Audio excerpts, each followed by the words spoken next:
അൽഹംദുലില്ലാഹി റബ്ബിൽ ആലമീൻ. അല്ലാഹുമ്മ സ്വല്ലി അലാ മുഹമ്മദിൻ വഅലാ ആലിഹി വഅസ്ഹാബിഹി അജ്മഈൻ. അഊദു ബില്ലാഹി മിനശ് ശൈത്വാനിർ റജീം. ബിസ്മില്ലാഹിർ റഹ്മാനിർ റഹീം.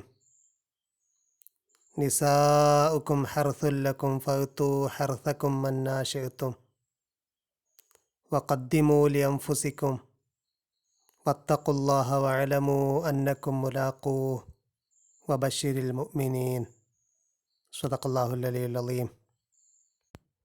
പ്രവാചകൻ സ്വല്ലല്ലാഹു അലൈഹി വസല്ലമയുടെ കൂടെയുള്ള എന്നാൽ വിശ്വാസത്തിൽ ദൗർബല്യമുള്ള ഏതാനും ആളുകളുടെ ചോദ്യവും അതിന് അല്ലാഹു നൽകുന്ന മറുപടിയുമാണ് വൺ ബൈ വൺ ആയിട്ട് പറഞ്ഞുകൊണ്ടിരിക്കുന്നത്. എന്താണ് ചെലവഴിക്കേണ്ടത്, ആർക്കാണ് ചെലവഴിക്കേണ്ടത്, എത്രയാണ് ചെലവഴിക്കേണ്ടത്, ഇതൊക്കെ അവർ ചോദിച്ചുകൊണ്ടിരുന്നു. ചെലവഴിക്കാൻ വലിയ താല്പര്യവും ശുഷ്കാന്തിയും ഉള്ളതുകൊണ്ടല്ല, അവർക്ക് ചെലവഴിക്കാൻ മനസ്സില്ലാത്ത ഒരവസ്ഥയിലാണ്, മനസ്സോടെയാണ് അവരത് ചോദിക്കുന്നത്. മൂസ അലൈഹിസ്സലാമിനോട് നേരത്തെ യഹൂദർ ചോദിച്ച ചോദ്യത്തെ അനുസ്മരിപ്പിക്കും വിധമാണ് ഈ ഭാഗത്ത് വരുന്ന ചോദ്യങ്ങളും അതിൻ്റെ ഉത്തരവും. ഏറ്റവും ഒടുവിൽ നമ്മൾ വിശദീകരിച്ച ആയത്തിൽ അവർ ചോദിക്കുന്നത് ആർത്തവത്തെക്കുറിച്ചാണ്. അള്ളാഹു പറഞ്ഞു, ഖുൽ ഹുവ അദൻ, അതൊരു പ്രയാസമാണ്, വിഷമമാണ്. ഫഅ്തസിലുൻ നിസാഅ ഫിൽ മഹീൽ, അതുകൊണ്ട് ആർത്തവ സമയത്ത് സ്ത്രീകളുമായിട്ട് ലൈംഗിക ബന്ധം പുലർത്തരുത്, അവരുമായിട്ട് ലൈംഗിക ബന്ധം പുലർത്താതെ വിട്ടുനിൽക്കണം. ഫൈദാ തൊത്തഹർന ഫഅ്തുന്ന മിൻ ഹൈസു അമറക്കുമുള്ള, അവർ ശുദ്ധിയായി കഴിഞ്ഞാൽ അള്ളാഹു എപ്രകാരമാണോ നിങ്ങളോട് കൽപ്പിച്ചത്, അള്ളാഹുവിൻ്റെ കൽപ്പനകൾക്ക് വിധേയമായിക്കൊണ്ട് നിങ്ങൾ അവരെ സമീപിക്കണം. കാരണം അള്ളാഹു യുഹിബ്ബുത് തവ്വാബീൻ, തവ്വാബീങ്ങൾ, അവനിലേക്ക് മടങ്ങിക്കൊണ്ടേയിരിക്കുന്ന ആളുകളെയാണ് ഇഷ്ടം അവന്. വയുഹിബ്ബുൽ മുത്തത്തഹിരീൻ, ശുദ്ധിയുള്ള ആളുകളെയുമാണ് അള്ളാഹുവിന് ഇഷ്ടം. ആർത്തവത്തോടും ആർത്തവകാരികളോടും വ്യത്യസ്ത രീതിയിലുള്ള സമീപനം അന്ന് നിലനിന്നിരുന്നു. അതിലൊരു സമീപനത്തെ മാത്രമാണ് ഇവിടെ പരാമർശിക്കുന്നത്. ആർത്തവകാലത്തും സ്ത്രീയെ സമീപിക്കുക, സ്ത്രീയെ ഒരു ഭോഗവസ്തുവായിട്ട് മാത്രം കാണുക എന്ന ഒരു സമീപനത്തിൽ അധിഷ്ഠിതമായ ചോദ്യത്തെ മാത്രമാണ് ഇവിടെ നേരിട്ടത്. അതേസമയം അക്കാലത്തുണ്ടായിരുന്ന യഹൂദരുടെ സമീപനം തീർത്തും മറ്റൊരു എക്സ്ട്രീമായിരുന്നു. ആർത്തവക്കാരികളെയും അവർ തൊടുന്നതിനെയും ഒക്കെ അശുദ്ധമായിട്ടാണ് അവർ കണ്ടത്. അവരുടെ നിയമവും അത്തരത്തിൽ കടുത്ത നിയമമാണ്. ലേവ്യ പുസ്തകത്തിൻ്റെ 15-ാം അധ്യായത്തിൻ്റെ 19 മുതലുള്ള വചനങ്ങളിൽ ആർത്തവക്കാരികളുടെ അശുദ്ധിയെക്കുറിച്ച് പറയുന്നുണ്ട്. 19-ാമത്തെ വചനം മുതൽ ഇങ്ങനെ വായിക്കാം: ഒരു സ്ത്രീക്ക് സ്രവമുണ്ടായി, അവളുടെ അംഗസ്രവം രക്തമായിരുന്നാൽ അവൾ 7 ദിവസം അശുദ്ധയായിരിക്കണം. അവളെ തൊടുന്നവനെല്ലാം സന്ധ്യ വരെ അശുദ്ധനായിരിക്കണം. അവളുടെ അശുദ്ധിയിൽ അവൾ ഏതിന്മേലെങ്കിലും കിടന്നാൽ അതൊക്കെയും അശുദ്ധമായിരിക്കണം. അവൾ ഏതിന്മേലെങ്കിലും ഇരുന്നാൽ അതൊക്കെയും അശുദ്ധമായിരിക്കണം. അവളുടെ കിടക്ക തൊടുന്നവനെല്ലാം വസ്ത്രം അലക്കി വെള്ളത്തിൽ കുളിക്കുകയും സന്ധ്യ വരെ അശുദ്ധനായിരിക്കുകയും വേണം. അവളിരുന്ന ഏതൊരു സാധനവും തൊടുന്നവനെല്ലാം വസ്ത്രം അലക്കി വെള്ളത്തിൽ കുളിക്കുകയും സന്ധ്യ വരെ അശുദ്ധനായിരിക്കുകയും വേണം. അവളുടെ കിടക്കമേലോ അവൾ ഇരുന്നതിന്മേലോ ഉള്ള ഏതാണെങ്കിലും തൊടുന്നവൻ സന്ധ്യ വരെ അശുദ്ധനായിരിക്കണം. ഒരുത്തൻ അവളോടുകൂടി ശയിക്കുകയും അവളുടെ അശുദ്ധി അവന്മേൽ ആകുകയും ചെയ്താൽ അവൻ 7 ദിവസം അശുദ്ധനായിരിക്കണം. അവൻ കിടക്കുന്ന കിടക്കയൊക്കെയും അശുദ്ധമാകും. ഇങ്ങനെയാണ് തോറയിൽ പറയുന്നത്. ലേവ്യ പുസ്തകത്തിൻ്റെ 15-ാം അധ്യായത്തിൽ ഇങ്ങനെയാണ് വിശദീകരിക്കുന്നത്. ഇതിൻ്റെയൊക്കെ അടിസ്ഥാനത്തിലുള്ള ഒരു സമീപനമായിരുന്നു യഹൂദരുടേത്. ആർത്തവക്കാരികൾ തൊട്ടതിനെ, അവർ കിടന്നതിനെ, അവരിരുന്നതിനെ ഒക്കെ അശുദ്ധമായിട്ടാണ് കണ്ടിരുന്നത്. അതേസമയം പ്രവാചകൻ സ്വല്ലല്ലാഹു അലൈഹി വസല്ലമ പഠിപ്പിച്ച സമീപനം ഇത് രണ്ടുമല്ല. അള്ളാഹു കൃത്യമായിട്ട് പറയുന്നു, ആർത്തവ സമയത്ത് സ്ത്രീകളുമായിട്ട് ലൈംഗിക ബന്ധം പുലർത്തരുത്. അതേസമയം സ്ത്രീകളോടൊന്നിച്ച് താമസിക്കുന്നതിനോ ഒന്നിച്ച് കഴിയുന്നതിനോ സ്ത്രീകളോടൊന്നിച്ച് ഭക്ഷണം കഴിക്കുന്നതിനോ യാതൊരു വിലക്കും ഉണ്ടായിരുന്നില്ല. ആയിഷ റളിയല്ലാഹു അൻഹ പറയുന്നതായിട്ട് ഹദീസിൽ കാണാം: അന്ന നബി സ്വല്ലല്ലാഹു അലൈഹി വസല്ലം കാന യത്തഖിഉ ഫി ഹജ്രി വ അന ഹായിളുൻ സുമ്മ യഖറഉൽ ഖുർആന. പ്രവാചകൻ സ്വല്ലല്ലാഹു അലൈഹി വസല്ലമ എൻ്റെ മടിയിൽ ചാരിയിരിക്കുമായിരുന്നു എനിക്ക് ആർത്തവമുള്ള സമയത്ത്, എന്നിട്ട് അദ്ദേഹം ഖുർആൻ പാരായണം ചെയ്യുമായിരുന്നു. അതേപോലെ പ്രവാചകൻ്റെ മറ്റൊരു പത്നിയായ ഉമ്മു സലമ റളിയല്ലാഹു അൻഹ പറയുന്നു: കാലത്ത് ബൈന അന മഅൻ നബി സ്വല്ലല്ലാഹു അലൈഹി വസല്ലം മുൽത്തജിഅത്തൻ ഫി ഖമീസത്തിൻ ഇത് ഹിൽത്തു. ഞാനും പ്രവാചകൻ സല്ലല്ലാഹു അലൈഹി വസല്ലമയും ഒരു കരിമ്പിടത്തിൻ്റെ അടിയിൽ പൊതച്ച് കിടക്കുന്ന സമയത്ത് എനിക്ക് ആർത്തവമുണ്ടായി. ഫൻസലൽത്തു ഫഅഖദ്തു സിയാബ ഹിലത്തി. അങ്ങനെ പുതപ്പൊന്ന് മാറിയിട്ട് ഞാൻ എൻ്റെ മെൻസസിൻ്റെ വസ്ത്രം ധരിച്ചു. കാല, അപ്പോൾ പ്രവാചകൻ സല്ലല്ലാഹു അലൈഹി വസല്ലമ ചോദിച്ചു, അനുഫിസ്തി, നിനക്ക് പീരീഡ്സ് ആയോ? ഖുൽതു നഅം, ഞാൻ പറഞ്ഞു അതെ. ഫദാനി, അദ്ദേഹം എന്നെ വിളിച്ചു. ഫൽ തജഅതു മഅഹു ഫിൽ ഖമീല, ഞാൻ അദ്ദേഹത്തോടൊപ്പം ഒരൊറ്റ വിരിപ്പിൻ്റെ അടിയിൽ കിടന്നു. ഇത് ഉമ്മു സലമ റളിയല്ലാഹു അൻഹ ജനങ്ങളെ പഠിപ്പിക്കുന്നത് പ്രവാചകൻ സല്ലല്ലാഹു അലൈഹി വസല്ലമയുടെ ചര്യ എന്താണ് എന്ന് പറഞ്ഞു കൊടുക്കാനാണ്. ആർത്തവ സമയത്ത് സ്ത്രീകളെ വിരിപ്പിൽ നിന്ന് മാറ്റുകയോ സ്ത്രീകളുമായിട്ട് അകന്നു നിൽക്കുകയോ ഒന്നും ചെയ്തിട്ടില്ല എന്ന കാര്യം കൃത്യമായിട്ട് പഠിപ്പിക്കുകയാണ്. ആർത്തവക്കാരികൾ അശുദ്ധരാണെന്നും അവരാരെ തൊട്ടാലും അവരൊക്കെയും അശുദ്ധരായി മാറുമെന്നുമുള്ള ജൂത നിയമം നിലനിൽക്കുന്ന സമയത്താണ് പ്രവാചകൻ സല്ലല്ലാഹു അലൈഹി വസല്ലമ ഇത്തരം മാതൃക കാണിക്കുന്നത്. അതേപോലെ ദീനിൽ ആർത്തവ സമയത്ത് സ്ത്രീകൾക്ക് നിസ്കാരം, ത്വവാഫ് പോലെയുള്ള ചില ആരാധനാകർമ്മങ്ങൾക്ക് വിലക്കുണ്ട്. എന്നാൽ മറ്റനേകം കാര്യങ്ങൾക്ക് പ്രവാചകൻ സല്ലല്ലാഹു അലൈഹി വസല്ലമ അനുവാദവും നൽകിയതായിട്ട് കാണാം. ആയിഷ റളിയല്ലാഹു അൻഹ പ്രവാചകൻ സല്ലല്ലാഹു അലൈഹി വസല്ലമയോടൊപ്പം ഹജ്ജിന് പുറപ്പെട്ട സംഭവം വിവരിച്ചുകൊണ്ട് അവർ പറയുന്നുണ്ട്, ഫലമ്മ ജിഇന സെരിഫ ത്വമിസ്തു. ത്വരിഫ എന്ന സ്ഥലത്തെത്തിയപ്പോൾ എനിക്ക് മെൻസസ്സായി. ഫദഖല അലയ്യ നബി സല്ലല്ലാഹു അലൈഹി വസല്ലം, അപ്പോൾ പ്രവാചകൻ സല്ലല്ലാഹു അലൈഹി വസല്ലം എൻ്റെ അടുത്ത് വന്നു. വാനബുക്കി, ഞാൻ കരയുകയായിരുന്നു. ഫക്കാലമായി ഉബ്കീക്ക്, നീ എന്തിനാണ് കരയുന്നതെന്ന് എന്നോട് ചോദിച്ചു. ഖുൽതു, ഞാൻ പറഞ്ഞു, ലവദിത്തു അല്ലാഹി അന്നി ലമ്മ ഹുജ്ജല്ലാം, ഇക്കൊല്ലം എനിക്ക് ഹജ്ജ് ചെയ്യാൻ പറ്റുമെന്ന് തോന്നുന്നില്ല. കാല ലഅലക്കി നുഫിസ്തി, നിനക്ക് മെൻസസ്സായോ എന്ന് പ്രവാചകൻ സല്ലല്ലാഹു അലൈഹി വസല്ലം ചോദിച്ചു. ഖുൽതു നഅം, ഞാൻ പറഞ്ഞു അതെ. കാല ഫ ഇന്ന ദാലിക ഷൈഉൻ കതബഹുല്ലാഹു അലാ ബനാത്തി ആദം, ആദമിൻ്റെ പെൺമക്കൾക്ക് അള്ളാഹു വിധിച്ചതാണത്. ഫഫ് അലിമാ യഫ് അലുൽ ഹാജ്, എല്ലാ ഹാജിമാരും ചെയ്യുന്നതൊക്കെ നീ ചെയ്തോളൂ. ഗൈറ അൻ ലാ തൊത്തൂഫി ഫിൽ ബൈത്തി ഹത്താ തൊത്തുഹരി, നീ ശുദ്ധിയാകാതെ കഅബയെ തവാഫ് ചെയ്യുന്നതൊഴികെ ബാക്കി ഹാജിമാർ ചെയ്യുന്ന ബാക്കി എല്ലാ കർമ്മങ്ങളും നീ ചെയ്തോളൂ എന്ന് പ്രവാചകൻ സല്ലല്ലാഹു അലൈഹി വസല്ലം പറഞ്ഞു. മെൻസ്ട്രേഷൻ പീരീഡ് കഴിഞ്ഞിട്ടും സ്ത്രീക്ക് രക്തസ്രാവം ഉണ്ടാവുകയാണെങ്കിൽ അവൾ അശുദ്ധ തന്നെയാണെന്നും അവൾ തൊടുന്നതും കിടക്കുന്നതും എല്ലാം അശുദ്ധമായിരിക്കുമെന്നും തോറയിലെ നിയമം പറയുമ്പോൾ പ്രവാചകൻ സല്ലല്ലാഹു അലൈഹി വസല്ലം അങ്ങനെയല്ല പഠിപ്പിക്കുന്നത്. ലേവ്യ പുസ്തകത്തിൻ്റെ 15-ാം അധ്യായത്തിൽ തന്നെ നമുക്ക് കാണാം, ഒരു സ്ത്രീക്ക് ഋതുകാലത്തല്ലാതെ രക്തസ്രവം ഏറിയ ദിവസം ഉണ്ടാകുകയോ ഋതുകാലം കവിഞ്ഞു സ്രവിക്കുകയോ ചെയ്താൽ അവളുടെ അശുദ്ധിയുടെ സ്രവകാലമൊക്കെയും ഋതുകാലം പോലെ ഇരിക്കണം. അവൾ അശുദ്ധയായിരിക്കണം.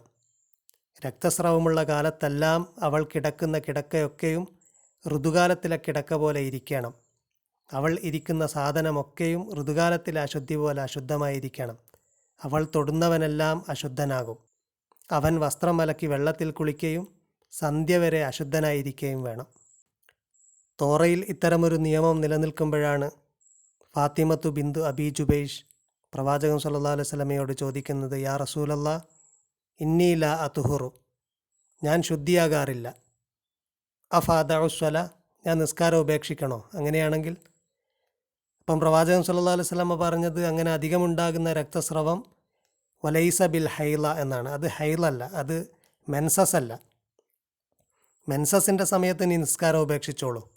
ഫത്രുക്കിസ്വല ഫൈദാ ദഹബ ഖദുറുഹ, അതിൻ്റെ പിരീഡ് കഴിഞ്ഞാൽ ഫഗ്സിലി അങ്കിദ്ദമ വസല്ലി, നീ രക്തമൊക്കെ കഴുകിയിട്ട് നിസ്കരിച്ചോളൂ.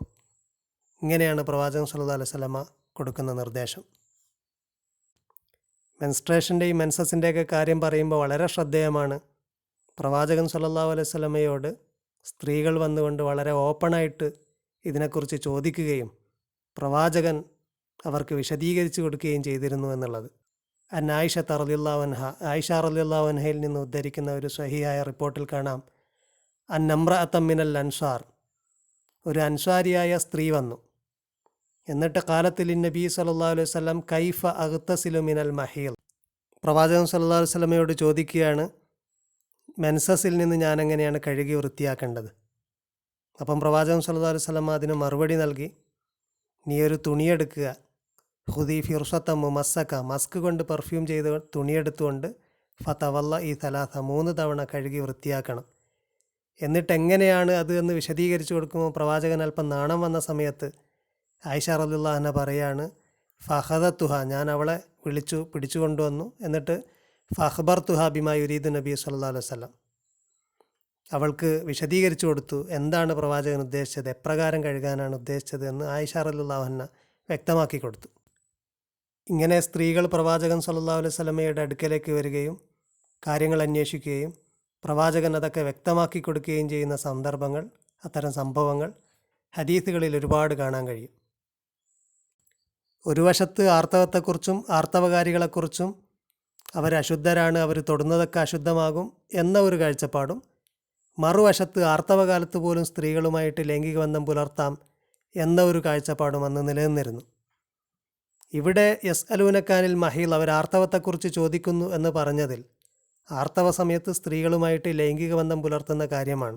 അതുകൊണ്ടാണ് അള്ളാഹു പറഞ്ഞത് ഖുൽ ഹുവ അദൻ, അത് പ്രയാസമാണ്, ഫഅതസിലുൻ നിസാ ഫിൽ മഹീൽ, ആർത്തവ സമയത്ത് സ്ത്രീകളുമായിട്ടുള്ള ലൈംഗിക ബന്ധത്തിൽ നിന്ന് നിങ്ങൾ വിട്ടുനിൽക്കണം. കൂടുതൽ ദുനിയാവിനോട് ഇൻക്ലൈൻഡായിട്ടുള്ള ആളുകളുടെ ഭാഗത്തു നിന്ന് വരുന്ന ചോദ്യങ്ങളായിരുന്നു ഇതുവരെ വന്നതൊക്കെ. സ്ത്രീകളുടെ വിഷയത്തിലുള്ള ചോദ്യവും അതുപോലെ തന്നെ. അതുകൊണ്ട് കേവലം ഒരു ഭോഗവസ്തുവല്ല സ്ത്രീ, ദുനിയാവിൻ്റെ ഒരു വേൾഡിലി എൻജോയ്മെൻറ്റിന് വേണ്ടി മാത്രം നിങ്ങൾ സമീപിക്കേണ്ട, ഒരു മിയർ അമ്യൂസ്മെൻറ്റിന് വേണ്ടി സമീപിക്കേണ്ട ഒന്നല്ല സ്ത്രീകൾ എന്ന യാഥാർത്ഥ്യം വ്യക്തമാക്കിക്കൊണ്ട് അടുത്തായത്തിൽ അള്ളാഹു പറയുന്നത് നിസാഉക്കും ഹർസുല്ലക്കും, നിങ്ങളുടെ സ്ത്രീകൾ അഥവാ ഭാര്യമാർ, ഹർസുല്ലക്കും നിങ്ങൾക്ക് കൃഷിയിടമാണ്. കൃഷി എന്നുള്ളത് ഭാവി ജീവിതത്തിന് വേണ്ടിയുള്ള തയ്യാറെടുപ്പാണ്. കൃഷിയിടത്തോട് വളരെ കാഷ്വലായിട്ട് ആരും സമീപിക്കില്ല. വളരെ സീരിയസ് ആയ ഒന്നാണ് കൃഷി. സീരിയസ് ആയിട്ട് തന്നെ അതിനെ സമീപിക്കണം. ഒരു മിയർ അമ്യൂസ്മെൻറ്റായോ എൻ്റർടൈൻമെൻറ്റായോ ഒരു വേൾഡിലി എൻജോയ്മെൻറ്റായോ അതിനെ കാണാൻ കഴിയില്ല. എപ്പോഴും സജീവ സാന്നിധ്യം കൃഷിയിടത്തിൽ വേണം, കരുതൽ വേണം, നല്ല പ്രിപ്പറേഷൻ വേണം. അങ്ങനത്തെ ഒന്നാണ് കൃഷിയും കൃഷിയിടത്തോടുള്ള സമീപനവും.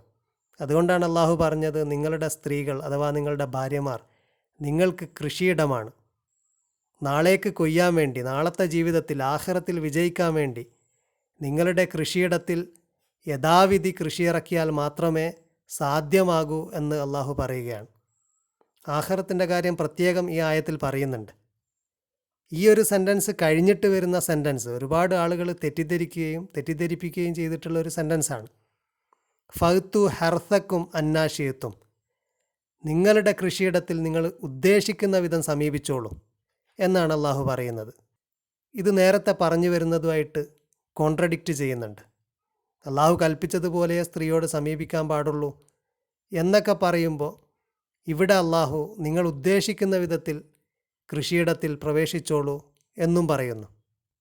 യഥാർത്ഥത്തിൽ ഈ ഒരു കൽപ്പന ഫഅ്തു ഹർസക്കും അന്നാശിയത്തും, നിങ്ങളുടെ കൃഷിയിടത്തിൽ നിങ്ങൾ ഉദ്ദേശിക്കും വിധം പ്രവേശിച്ചോളൂ എന്ന കൽപ്പന ഒരു പോസിറ്റീവ് ഇമ്പരറ്റീവാണോ ഒരു നെഗറ്റീവ് ഇമ്പരറ്റീവാണോ എന്നതാണ് ഒരു പ്രധാന വിഷയം.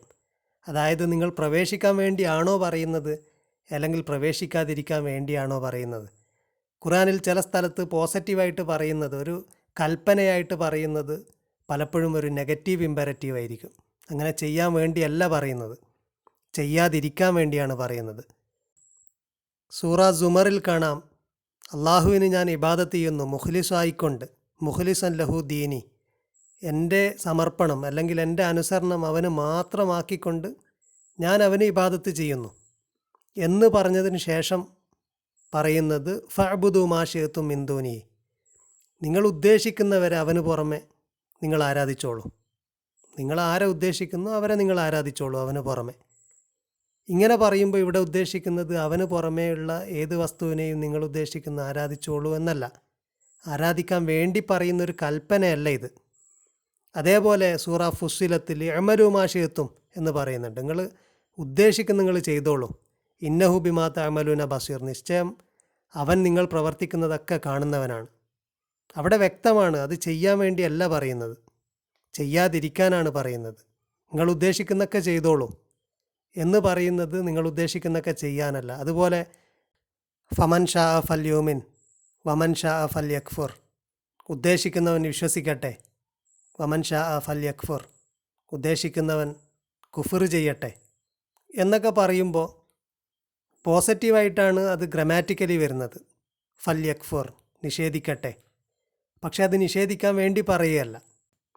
ആ ഒരു സെൻസിലാണ് ഇവിടെ പറയുന്നതിനെയും എടുക്കേണ്ടത്. ഫഹ്തു ഹെർത്തക്കും, നിങ്ങളുടെ കൃഷിയിടത്തിൽ പ്രവേശിച്ചോളൂ, അന്നാശയത്തും, നിങ്ങളെങ്ങനെയാണോ വിചാരിക്കുന്നത് അങ്ങനെ ചെയ്തോളൂ, അങ്ങനെ പ്രവേശിച്ചോളൂ എന്ന് പറയുന്നത് നിങ്ങൾ ഉദ്ദേശിക്കും പോലെ പ്രവേശിക്കാൻ വേണ്ടിയല്ല.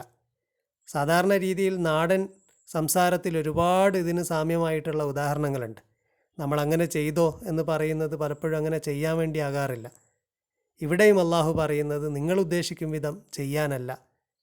അത് നിങ്ങളുടെ കൃഷിയിടമാണ്, അത് നിങ്ങൾക്ക് മനസ്സിലായി, ഇനി നിങ്ങൾ വേണ്ട പോലെ ചെയ്തോളൂ, ഇനി നിങ്ങളെ കൃഷിയിടത്തിൽ നിങ്ങൾ ഉദ്ദേശിക്കുന്ന വിധം പ്രവേശിച്ചോളൂ എന്ന് പറയുന്നത് കൃത്യമായിട്ടും ഒരു കൃഷിയിടത്തോട് എങ്ങനെയാണോ സമീപനം ഉണ്ടാവേണ്ടത് ആ വിധത്തിലാണ് നിങ്ങളുടെ സമീപനം എന്ന് ബോധ്യപ്പെടുത്തിയിട്ട് പിന്നെ ഒരു നെഗറ്റീവായ ഇമ്പാരറ്റീവാണ് അവിടെ നൽകുന്നത്. തുടർന്ന് വരുന്ന സെൻറ്റൻസ് ഇക്കാര്യം ഒന്നും കൂടി വ്യക്തമാക്കുന്നുണ്ട്. ഇൻഷാ അല്ലാഹ് അടുത്ത ക്ലാസ്സിൽ നമുക്കത് വിശദീകരിക്കാം. വാഖിർ ദഅവാന അനിൽ ഹംദുലില്ലാഹി റബ്ബിൽ ആലമീൻ.